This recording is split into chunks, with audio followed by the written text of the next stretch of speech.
Prepare to descend into the darkness. From Menagerie Press and CBC Cartoons comes The Pits Below. Experience the danger, the treasure, and the dwindling torches in this new audio drama based on Menagerie Press's role-playing game adventures. Find Menagerie Press on Kickstarter, Backer Kit, and Drive-Thru RPG.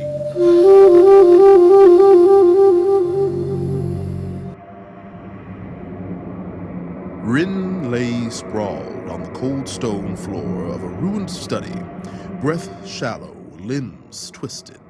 Her body will not obey. My arms, my legs. I can't move. Where am I? Papers she does not recognize litter the ground beneath her. Just inches from her frozen gaze, a ruined scrap glowed faintly. The vast chamber loomed around her. Panic surges. Tilting shelves, forgotten artifacts, shadows creeping along the walls. A cracked hourglass and untouched plate sat off-center as if awaiting a guest. From the blackened far end of the room, a voice echoes. Lux mortem, lux mortem. A crack of blue magic cuts through the dark. A green orb flares to life, casting eerie light across the far desk. Shadows flinch, but the darkness holds its ground. Zorgtash, the Lich, emerges robed in decayed crimson robes, giving off a sickly glow. He stands before a grotesque book of stitched flesh. You've come at last, Ypsil, to take what I rightfully call mine. You shan't have it. Wrinn frozen, at the chamber's edge, hunched and trembling. Her fingers twitch, breath shallow. Behind her, the glyphs on a glowing seal pulse, shadows unraveling like smoke. I feel you. Her eyes glint with fear and thought. In their reflection, empty sockets locking onto her, a skeletal hand reaching forward. Their tension rises in tandem, hers silent and internal, his heavy with dread and intent. Your breath stinks of defiance as always. Zorgtash stares forward, unseeing, ancient, and lost in obsession.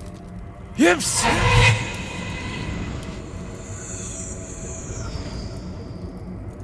Wrinn's eyes fix on a dust-covered ink bottle just within reach. Shadows curl near it. You think to outlast me, to crawl like a rat through my sanctum. But the tomb remembers. Her fingers inch forward, trembling. Muscles strain. The bottle wobbles. Show yourself, coward. Then, with a burst of motion, she hurls it at the glowing glyph. No! What have you done? It shatters, ink splashes, magic cracks, light erupts. Zorgtash reels as the seal explodes. You broke my wards. You desecrated my tower. Wrinn rises in silhouette, seizing the brass-bound tome, defiance, igniting the chamber. The tome spasms in Wrinn's grip. The study convulses, walls groaning, shelves shuddering. Behind her, Zorgtash falls to his knees, shadows consuming him. You will carry my curse, thief, a fate fouler than undeath. Wrinn launches herself from the balcony of the tower, vanishing into the starlit depths. The tower's green glow fades.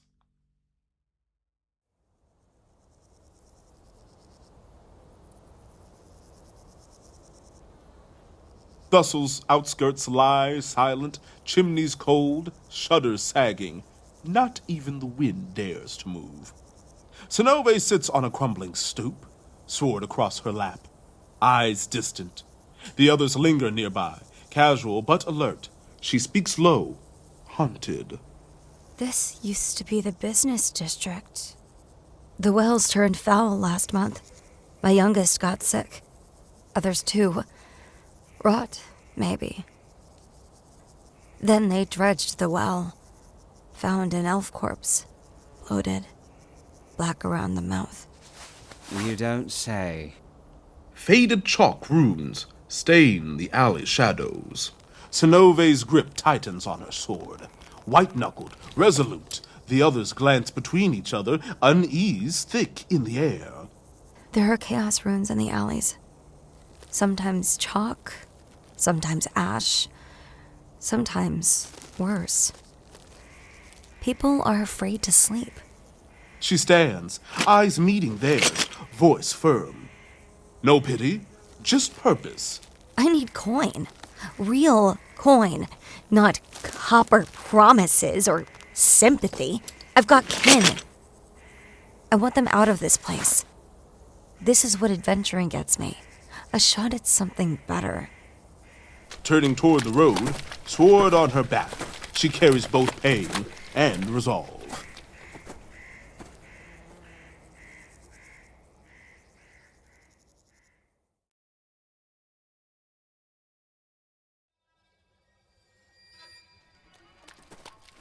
The party moves through ruins choked by weeds and time. Mishka pauses, fingers tracing claw marks in stone, eyes darkening with worry.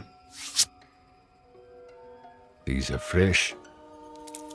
In the shadows behind them, two ghouls creep forward, silent, ravenous, one marked by a glowing red gem. Vanessa freezes, senses flaring. Ambush!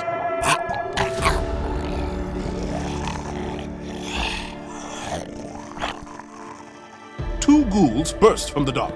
Briar grabs Sinove's sword, mid-lunge, slicing upward as the first ghoul descends. Briar's blade sinks deep. Black liquid spills. The ghoul staggers. But the glowing gem reignites its cursed life.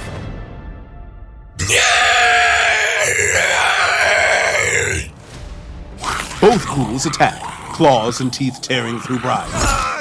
Blood flies, his scream shatters the silence. Blood splashes on the mossy stones. Briar freezes mid-scream, frost creeping from his runes like poison. His sword arm falls. The ghouls bear crimson mouths, hungry. Cosmin bursts forward, battle-axe raised, fury blazing in her eyes. Cosmin's axe cleaves a ghoul's neck. Its snarling head falls. Her next strike drives into the other's shoulder. She roars, hoisting it and smashing it in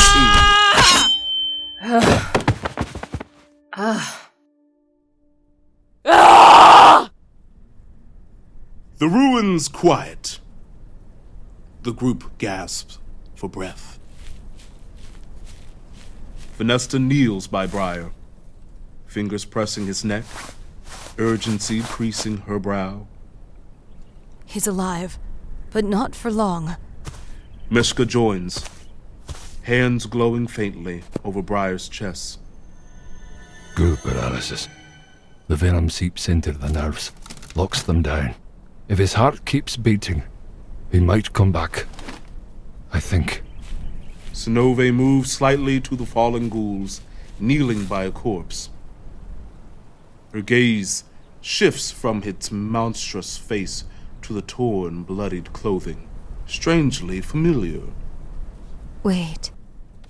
Sinove traces a tattered crest on the ghoul's chest, a crowing rooster. She turns the body, eyes locking on the belt buckle, boots, and bloodied keepsake. These clothes. They were my friends. They went missing months ago. Tears sting as grief and horror overwhelm her. What kind of power could twist the dead into monsters? And who was planting it in their hearts? Her hand reaches for the glowing gem, but Vanessa slaps it away, firm and sudden. Sinove halts, Stunned by Venesta's pale, hard expression and white-knuckled grip, the cursed gem pulses behind them. Don't touch that. That's no ordinary gem. This is necromancy. Ancient. Forbidden. The kind they buried deep because it didn't just raise the dead, it remade them. The group stands silent among the ruins. Briar gasps, awake. I heard something. Wrinn. Before I went down, I heard Wrinn. Cosmin leans on her battle axe, face set and resolute. Wherever she's gone, she's beyond our help now. Calling out for her will only put the rest of us in danger. Her voice was coming from that. He weakly lifts his head and points at the glowing jewel in the dead ghoul's chest, eyes wild but clear. We can't leave her. She is in danger. Mishka kneels, trying to heal him. I can't. The wound's too deep. Something's resisting. Briar brushes it off, trembling yet defiant. I'll live. Let's just get out of this cursed place. We need to go back and find Wrinn. She could still be alive. I already told you that she is. They move away from Thussel's ruins, vines clutching at their feet. Briar limps, supported by Venesta. Behind them, the severed ghoul's heads, pale eyes glimmer, and a faint smile curls its lips.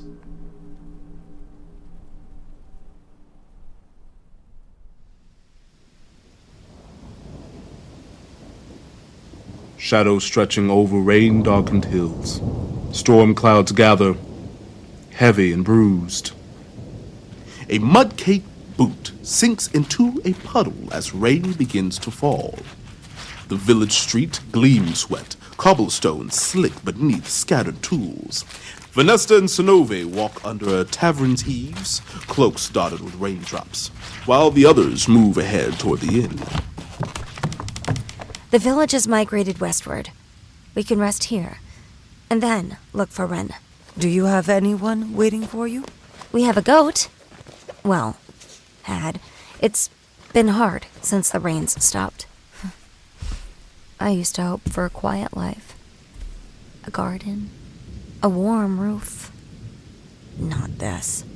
We all wanted something quieter, but the world wanted noise. That it does. Sinove gazes down the road, lost in thought. A heavy silence follows. Sinove finally speaks softly, her eyes rising to the dark clouds, sorrow and weary acceptance etched across her face. You know, I used to climb down that well when I was a kid. Told my brother it led to the underworld. He believed me for years. He died in the 3rd year of the plague. Papa, too. Same week. Cinna! Suddenly, hurried footsteps approach. Essa, Sinove's mother, rushes in, clinging to her daughter, tears streaming as they share a raw, emotional embrace. Every day, every night, I feared I'd never see you again. Mother, I didn't know if you... Sinove surveys the tense village square, framed by flickering torchlight. Villagers stand silently. A boy, clutching a pitchfork, an older woman gripping a hoe, faces marked by loss, many connected to Sinove's past. Mishka and Cosmin emerge from the inn, while Briar stays inside. A grizzled man in a leather apron steps forward, arms crossed, suspicion etched deep in his weathered face. Who are they, Cinna? Sinove moves protectively, placing herself between her friends and the villagers. They're friends. They helped me. Saved me, actually. Venesta nods respectfully, then steps forward to introduce herself and the group. I'm Venesta, scholar of Collegium Arcanum. We came from the ruins beyond the wood. This is Mishka, field medic, sometimes cleric. The dwarf is Kozmin. Arms folded, stoic, and steady. Steel for hire. And an injured elf, resting inside the inn. A younger man steps forward from the villagers, clearing his throat hesitantly, his expression a mix of curiosity and unease. And the others? Herrick? Liena? Sonove's face tightens, steady and reserved. We'll talk. Murmurs ripple through the crowd. Nearby, Essa watches silently, tense. With quiet authority, Essa steps forward, offering hospitality despite the village's hardship. You can all sleep in my barn. There's clean straw and blankets. I'll cook something warm, but we've no wine, no ale. Mishka nods in appreciation. Food is enough. We'll find the tavern, get a drink, maybe hear what's been happening here. From someone willing to speak.